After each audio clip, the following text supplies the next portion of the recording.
فرشتے چلتے ہیں. بس یہ کہا ہے خاص مومن جیسے جبریل السلام چونکہ رسول ہے، وہ فرشتے ہیں جن کو رسولوں جن طرف بھیجا جاتا ہے، وحی دی جاتی ہے، لہذا رسول ان سے افضل ہے. رسول ان سے افضل ہے. اور مثلا علماء اللہ والے ہیں تو وہ خاص مقربین بارگاہ سے افضل ہے، اور جو عام مسلمان ہیں وہ عام فرشتے سے افضل ہے. بس یہ قانون کلی.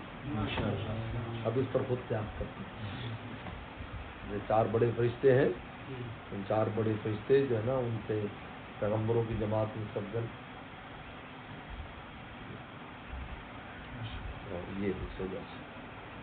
اور ایک بڑی ایک عجیب جگہ میں پڑھ رہا تھا، حضور صلی اللہ علیہ وسلم کے معراج کی رات لینے کے لیے جبریل صلی اللہ علیہ وسلم اور میکائیل السلام آئے تھے. اسرافیل السلام کو اور عزرائیل السلام کو نہیں بھیجا تھا.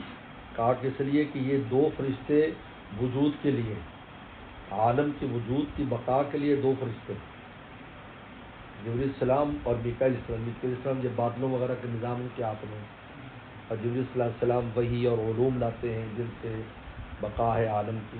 حتیٰ یقال پھر اللہ اللہ ایمان یا سب. اور حضور صلی اللہ علیہ وسلم کی ذات مبارک بھی وجود کے لیے عالم کی، آپ نہ ہوتے تو وجود ہی نہ ملتا. اور اسرافیل السلام تو پورے عالم کو فنا کرنے کے لیے، اور عزرائیل السلام بھی فنا کے لیے ایک ایک کر کے لے جاتے ہیں، لیکن فنا تو کر دیتے نا، بچیوں کی بستیاں ختم کر دیتے.